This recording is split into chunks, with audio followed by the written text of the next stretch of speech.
أكبر أشهد أن لا کوفے والوں نے حضرت حسین رضی اللہ تعالی عنہ کو خط لکھے کہ آپ اہل بیت کے سردار ہیں اور آپ سبط من الاسباط ہیں، آپ حضور صلی اللہ علیہ وسلم کے لاڈلے شہزادے ہیں، آپ سیدہ شباب اہل الجنہ ہیں، آپ کے ہوتے ہوئے یزید کو کوئی حق نہیں پہنچتا کہ وہ تخت خلافت پہ بیٹھے، آپ تشریف لے آئیں اور ہم سب آپ کی بیعت کریں گے۔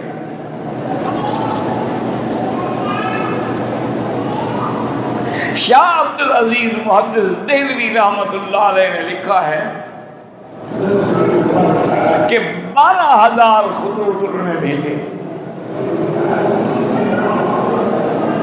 حضرت حسین خط پڑھتے، سوچتے جاؤں نہ جاؤں کیا کروں۔ صحابہ جو اس وقت موجود تھے جیسے حضرت عبداللہ ابن عباس ہیں،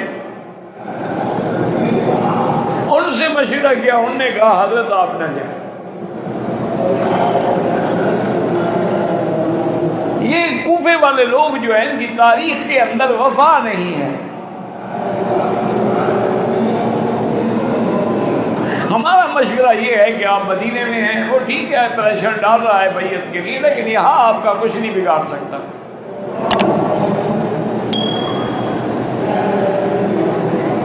اگر آپ مدینہ منورہ چھوڑ کے چلے گئے اور کوفہ میں چلے گئے تو پھر اس کی تو وہاں عملداری ہے، اس کے گورنر ہیں وہاں۔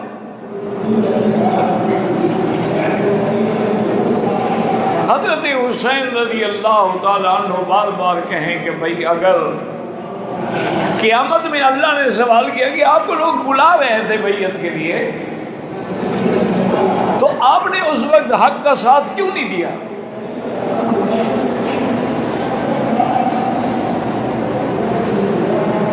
آخر حضرت حسین رضی اللہ تعالیٰ عنہ نے یہ مشورہ کیا کہ میں نہیں جاتا، لیکن مسلم ابن عقیل جو ان کے قریبی عزیز تھے ان کو بھیجتے ہیں کہ وہ وہاں جا کر کوفے کے حالات دیکھ کے ہمیں مطلع کریں۔ اگر تو وہ اپنے خطوط میں سچے ہیں تو پھر میں بھی چلا جاؤں گا، اور اگر وہ خطوط میں سچے نہیں ہیں، دھوکہ دینا چاہتے ہیں، تو پھر میں نہیں جاؤں گا۔ سب نے اسی بات کو قبول کیا اور مسلم ابن عقیل جو ہے وہ کوفے کے لیے تیار ہوئے۔ ان کے 2 چھوٹے بچے تھے، وہ بھی ضد کر گئے کہ ہم بھی اپنے بابا کے ساتھ جائیں۔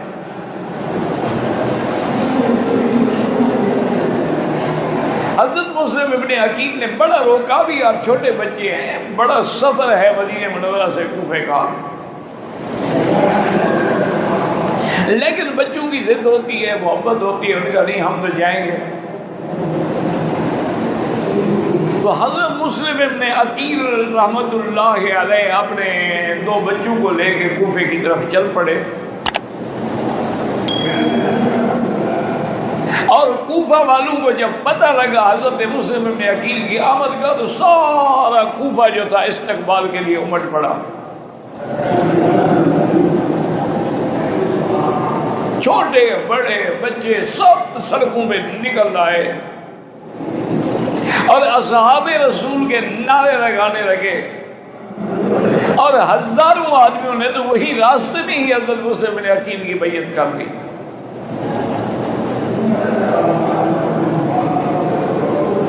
اب پورے کوفے میں اور ان کے مساجد میں حضرت مسلم ابن عقیل اور اہل بیت رسول کا تذکرہ ہونے لگا، تو حضرت مسلم ابن عقیل نے حضرت حسین کو خط لکھا اور ایک تیز سوار گھوڑے پہ ایک قاصد بھیجا کہ جو لکھا تھا ان نے وہ سچے ہیں، اور ہزاروں بندوں نے میری بیعت کر دی ہے اور سب آپ کا انتظار کر رہے ہیں۔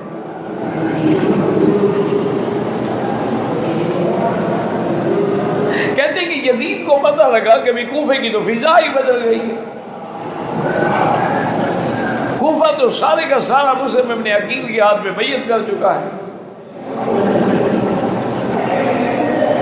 اور اگر وہ اس میں مضبوط رہ گئے تو پھر میرا اقتدار تو نہیں بچ سکتا ہے۔ اس نے اس گورنر کو ہٹا کے ابن زیاد کو گورنر بنایا کوفے کا، اور حکم دیا کہ سختی کے ساتھ جو ہے آپ ان سے معاملہ کریں، اور اگر وہ مسلم ابن عقیل کی بیعت سے باز نہ آئے تو پھر سب کو تہہ ٹیک کر دیں۔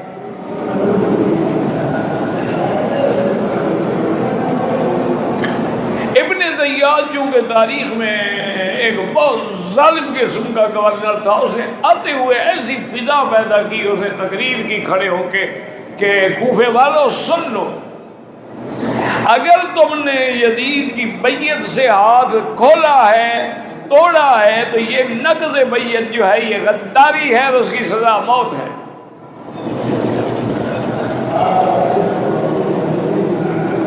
یا تو یزید کی بیعت پہ اسی طرح قائم رہے، ورنہ پھر موت کے لیے تیار ہو جائے۔ وہ جو جناب نعرے لگانے والے تھے نا جی، استقبال کرنے والے، صرف ابن زیاد کی تقریر سن کے ایسے بزدل بنے کہ تتر بتر ہو گئے، مسلم ابن عقیل اکیلے بیٹھے ہوئے۔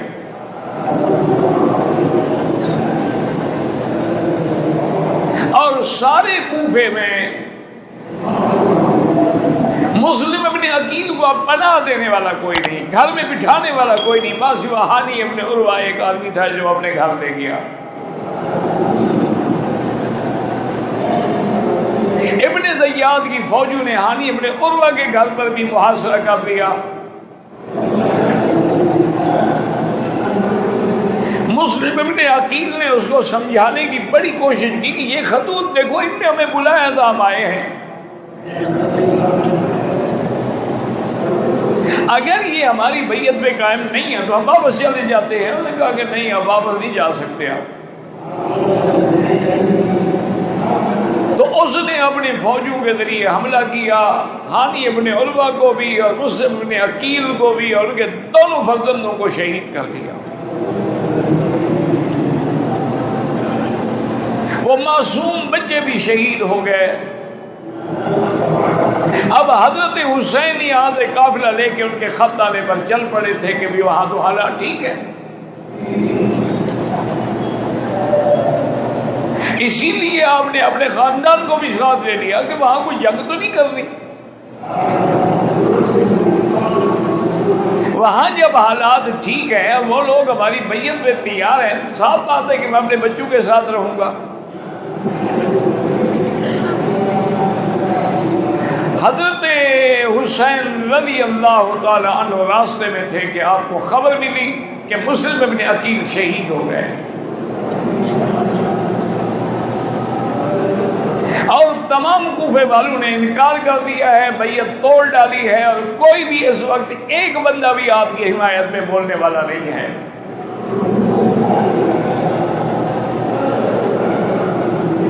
حضرت حسین رضی اللہ تعالی عنہ نے رات کو اپنے ساتھیوں کو جمع کیا اور فرمایا کہ بھائی بات یہ ہے دراصل کہ مسلم ابن عقیل شہید ہو گئے، ان کے بچوں کو بھی ظالموں نے شہید کر دیا۔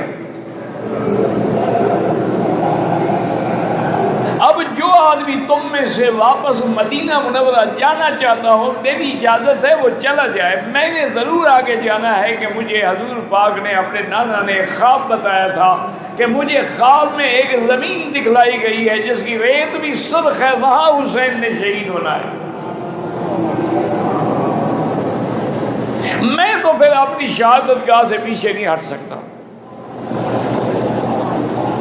اگر آپ لوگ جانا چاہتے ہیں میں انہوں نے کہا ہم آپ کو چھوڑ کے نہیں جانا چاہتے۔ حضرت حسین نے پھر سفر شروع کیا۔ ابن زیاد نے بھی اپنی فوجی دستے جو تھے آگے بڑھائے، اور انہوں نے بھی حضرت حسین رضی اللہ تعالی عنہ کو گرفتار کرنے کے لیے گھیرا تنگ کرنا شروع کر دیا۔ حضرت حسین رضی اللہ تعالی عنہ نے ان کے ابن زیاد کے نمائندوں کو بلایا اور کہا دیکھو بات سنو، میری 3 شرطیں ہیں۔ شرط تو میری یہ ہے کہ مجھے مدینہ منورہ واپس جانے دو. ان لوگوں نے ہمیں بلایا تھا اور اگر انہوں نے بے وفائی کی ہے تو پھر ہمیں یہاں رہنے کی یا آنے کی ضرورت کیا ہے؟ اور دوسرا راستہ یہ ہے کہ تم بغیر کسی لڑائی کے مجھے یزید کے پاس جانے دو، میں خود اس سے بات کروں گا، اور ہم اگر کسی نتیجے پہ پہنچ گئے تو بلا وجہ لڑائی کی کیا ضرورت ہے. اور اگر یہ دو باتیں آپ کو منظور نہیں ہیں تو تیسری بات میری یہ ہے کہ کسی اسلامی ملک کی سرحد سے مجھے ادھر اس شہر میں اس ملک میں جانے دو، میرا راستہ نہ روکو. ابن زیاد کے نمائندوں نے کہا جی نہیں، ہمیں یہ حکم ہے یا بیعت کرو یا پھر جنگ کے لیے تیار ہو جاؤ.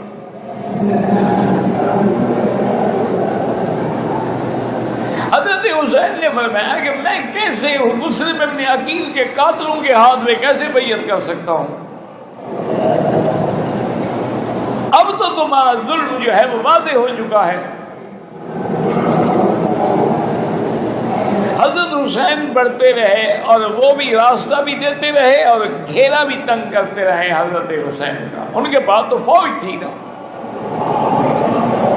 حضرت حسین رضی اللہ تعالیٰ عنہ کے ساتھ وہ اپنے خاندان کے لوگ تھے. آپ عین اس مقام پہ پہنچے جس کا نام کربلا تھا، اور وہی نشانیاں جو حضور پاک نے اپنے خواب میں بتائی تھی وہ حضرت حسین کو سامنے نظر آئی. حضرت عثمان رضی اللہ تعالیٰ عنہ کا 40 دن تک پانی بند کیا گیا. حضرت حسین رضی اللہ تعالیٰ عنہ کا بھی پانی بند کیا گیا. حضرت حسین نے انہیں بھی تقریر کر کے سمجھانے کی کوشش کی لیکن کوئی سمجھنے کے لیے تیار نہیں تھا. مقابلہ ہوتا رہا. پھر میدان میں حضرت علی اکبر نکلے، حضرت حسین کے بیٹے.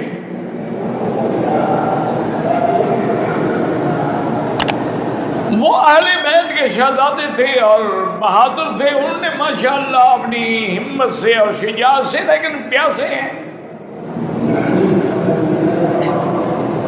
دشمنوں کی صفیں اڑت ڈالی لیکن آخر میں حضرت علی اکبر بھی شہید ہوئے.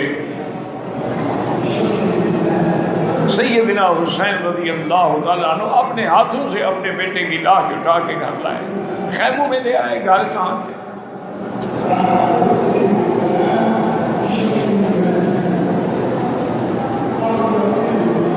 گھر والوں نے کہا، ذرا پریشان نے کہا نہیں صبر کرو. وَبَشِّرِ الصَّابِرِينَ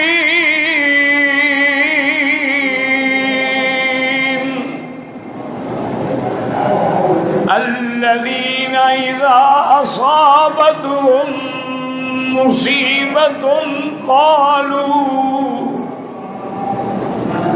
قَالُوا إِنَّا لِلَّهِ وَإِنَّا إِلَيْهِ رَاجِعُونَ.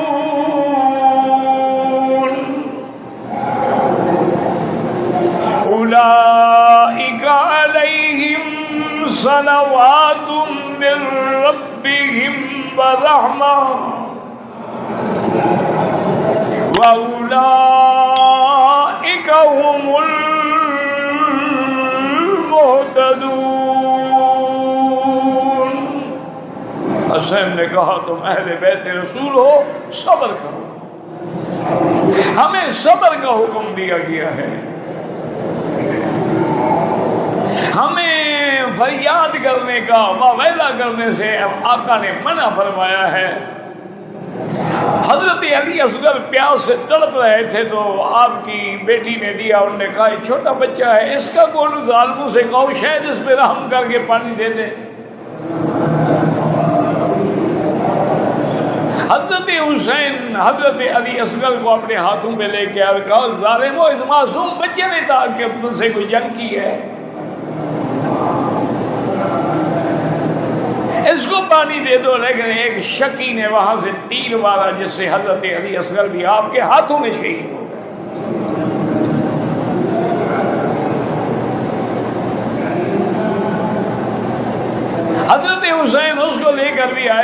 کہا کہ گھر والوں سے کہ اب اس پھول کو بھی سنبھال لو. اللہ نے اس کے مقدر میں بھی معصومیت بھی لکھی تھی اور شہادت بھی لکھی تھی.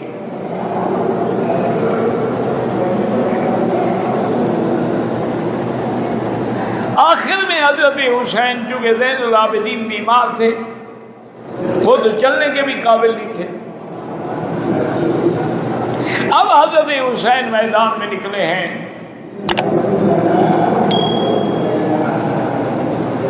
اور میدان میں آنے کے بعد انہوں نے کہا کہ ظالموں سے اتنی تم صبر کر لو کہ میں 2 رکعت نماز ادا کر لوں.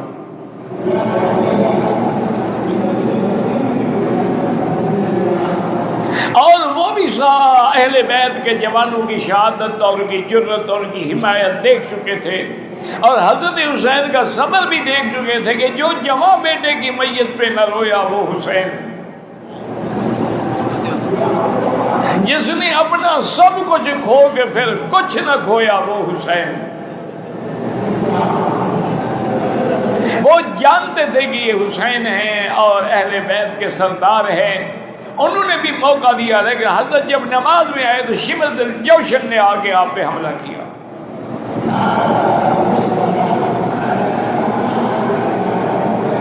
اور اللہ کے اس جوان نے اسی نماز کی حالت میں سبحان ربی الاعلیٰ، اب آپ دیکھیں کوئی محراب میں شہید ہو رہا ہے، کوئی سجدے میں شہید ہو رہا ہے. اللہ نے ان کا مقام جو یہی لکھا تھا کہ کٹا کر گردنیں دکھلا گئے ہیں کربلا والے، کسی باطل کے آگے کبھی جھک نہیں سکتے خدا والے.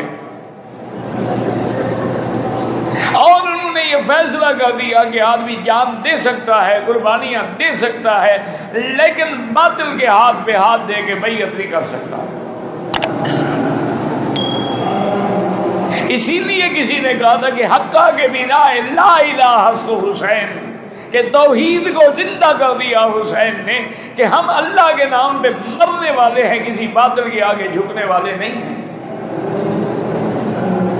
حضرت حسین رضی اللہ تعالی عنہ بھی شہید ہوئے، اور تمام اہل بیت جو اس وقت ان کے ساتھ تھے ان کے آنکھوں میں آنسو تھے، اور اللہ تعالیٰ کے حکم کے مطابق انا للہ و انا الیہ راجعون کی ورد تھا اور صبر تھا. اور اس کے بعد پھر ان کو حضرت حسین رضی اللہ تعالیٰ عنہ کے سر کو بھی دربار یزید میں پیش کیا گیا. اس لیے یہ مقام جو ہے، میں نے آپ کو عرض کیا نا کہ حضور پاک سے لے کر آخری حضرت حسین ہے، سب کو اللہ نے شہادت نصیب کی. اور ساتھ یہ بھی فرما دیا کہ جو شہید ہوتے ہیں ان کو مردہ نہ کہا کرو، بل احیاء، یہ تو زندہ ہے، لیکن ان کی زندگی کو تم سمجھ نہیں سکتے ہو. اور دوسری جگہ فرمایا احیاء عند ربہم یرزقون، یہ زندہ بھی ہے اور اپنے رب کے پاس ان کو رزق بھی دیا جاتا ہے. تو آج بھی اسلام کے اندر حضرت حسین کی قربانی جو ہے وہ آج بھی زندہ ہے. اسی لیے کہتے ہیں کہ نہ یزید کا وہ ستم رہا، نہ زیاد کا وہ ظلم رہا، جو رہا تو نام حسین کا جسے زندہ رکھتی ہے کربلا. رضی اللہ عنہم ورضوا